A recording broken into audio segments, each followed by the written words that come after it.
كل مساء جوان مساء حلوات على احلى ناس. انا فيديو جديد مع محمد طارق قناه طارق جالس. النهارده موضوعنا موضوع شيق. النهارده جاي اديك حبه تريكات ما تخليه صنايعي السيراميك يشتغل لتاني مره. عشان في ناس كتير قوي جت كلمتنا انا عايز صنايعي سيراميك، انا اصل الراجل ضحك عليا، اصل السيراميك بيطبل، اصل السيراميك عامل جرس، اصل السيراميك عامل رنات. وجاي اقول لك حبه التريكات اللي ما تخليهاش تعمل الحركات دي كلها، وايه اللي يحصل معاك وايه اللي تتفاداه وانت بتعمل القصه دي. تعالوا نشوف من ضمن الحاجات دي بتاعتنا. اول حاجه من احدى المشاريع بتاعتنا دي، يعني البلاطه اللي معانا النهارده هي بورسلين 60 في 120، وده دايما بيبقى مشاكله كتير قوي. 60 في 120 بيبقى السايز بتاعه كبير والبلاطه ما بتمتصش الحجم، يعني ما بتمتصش الخامه عليه قوي. تعالوا نبص على البلاطه كده.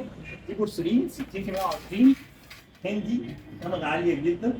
الخامه دي لو ما اتعملتش اتمشطت بالمقشه اتنضفت التراب ثم اتعمل عليها بعد كده نزل الميه وبعد كده نشط تاني بالتراب نزل الميه وابتدى يحط عليها ماده وبعد كده ابتدى يركبها ويحط ماده على الحيطه كل سنه وانت طيب.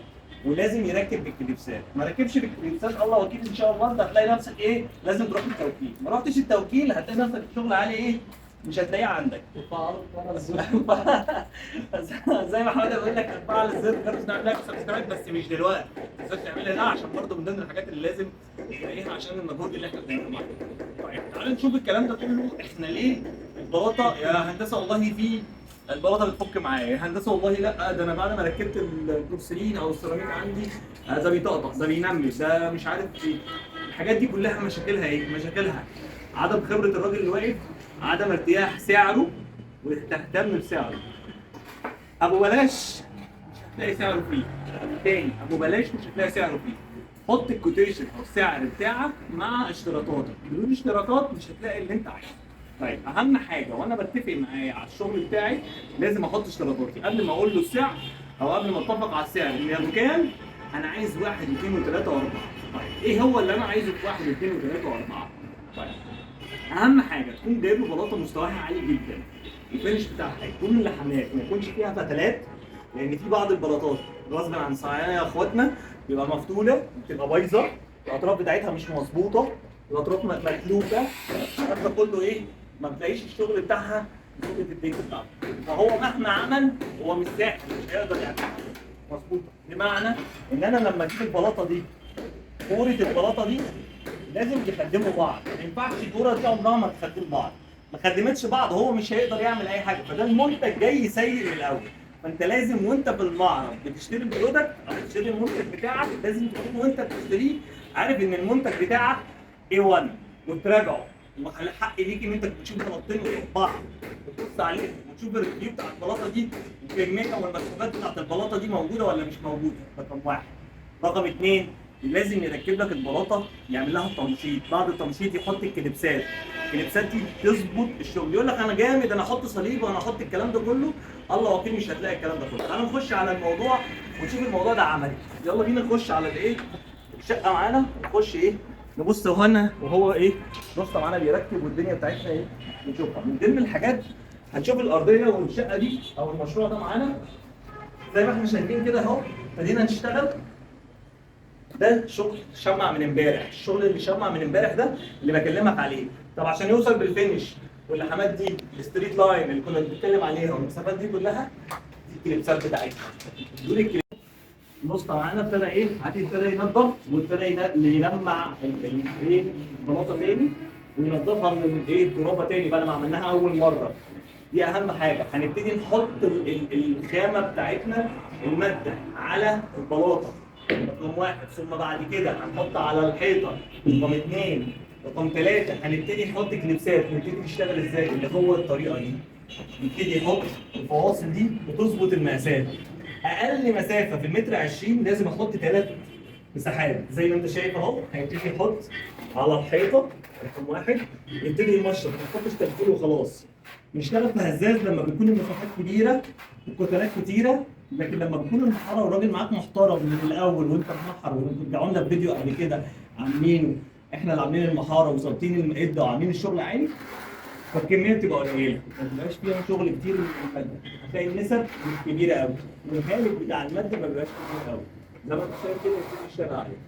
رقم اثنين هيبتدي نحط على البلاطه الماده بتاعتنا. بعد ما هنشوف هيبتدي نفرش واحده واحده احنا بنتابع معانا كده، وهنبص على ايه الفراغ. نبتدي نكمل برضو من ضمن ايه الشغل، ونبتدي نمشط بالتمشيط الجامد بتاعنا ونكمل الشغل بتاعنا. في ناس بتعتمد ان هي تحط الماده على الحيطه بس، يقول لك انا البلاطه هتلزق. دي من ضمن الحاجات اللي غلط، التركية دي غلط. هي بتمسك بس في بعض البلاطات بتفك ليه؟ لان هي ما مسكتش اللزوجه ما بين الاثنين. وفي ناس ما بتنضفش التراب ده ما بيتنضفش، فطبعا بتعمل عازل انفاصل ما بين الاثنين، ما بين الناحيتين، فده بالتالي بيعمل فصل. هنضطر بعد كده نحط الماده زي ما احنا رشطنا هنا فوق، هنبتدي نوشط على نفس الايه البلاطه بنفس الايه المسافه، ونضطر ايه نوزعها كلها.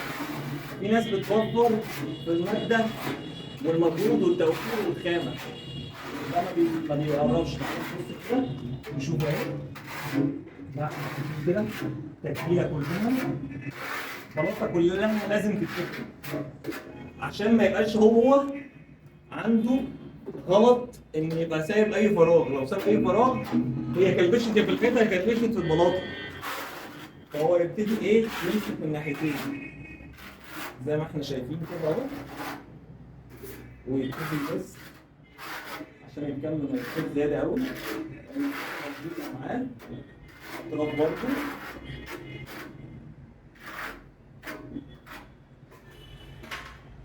نبتدي نحط الكليبسات، نظبط الدنيا، نحط الكليبسات بتاعتنا ازاي كليبس، بعد كده نظبط الدنيا ثانية واحدة.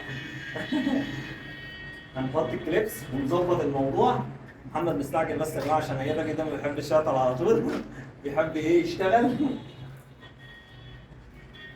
من 3 ل4 عشان تمسك الطرفين. اقل حاجة 3، اقل حاجة 3 ليه؟ عشان لو عندك طرف يمين او طرف شمال ثم اللي في النص تمسك القصة دي كلها. نبتدي نمسك البلاطه، نبتدي نرفعها زي ما احنا شايفين كده. بسم الله.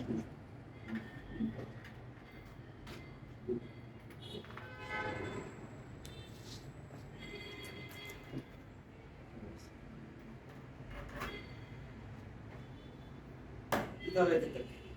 نوزن وبعد كده نهز والكلام ده كله، ده الخلاصه. يوزع الكلام ده، نركب المشابك، بعد المشابك نظبط الكلام ده كله. بدون الكلام ده كله ما نقدرش ايه نقدر نظبط الكلام ده كله. ده بالبلدي الخلاصه بتاعت الحاجات دي او التركايه بتاعت الخلاصه دي كلها. اهم حاجه لازم تعمل الحاجات دي، بدون الحاجات دي كلها مش هتقدر تظبطها. لسه لينا مفاجآت كتيره قوي في الارضيات، لسه لينا مفاجآت كتيره قوي في طريقه التنسيق بتاع الارضيه، تنسيق الارضيه. اهم حاجه لازم تخلي بالك من الحاجات دي كلها، ما تخليش الصنايعي يشتغلك عشان تبقى انت فاهم الطريقه ازاي. القطعيه وهو بيقطع كمان لازم يبقى عامل كرسي طوب الارضيه بتاعته مساند عشان البلاطه ما تتغنش منه. ليه هتتشطب؟ اصل البلاطه اتشطبت يا هندسه، اصل الدنيا اتعملت يا هندسه، الكلام ده كله يبقى تفادينا بيه. اهم حاجه تخلي بالك من الحاجات دي كلها، فلازم تبقى انت مرتب امورك وتظبط كل حاجه. ما تنساش بقى زر الجرس، تعمل لايك وسبسكرايب وتشترك معانا في القناه. كان معاك مهندس الدكتور محمد تهامي وقناه تهامي. السلام عليكم.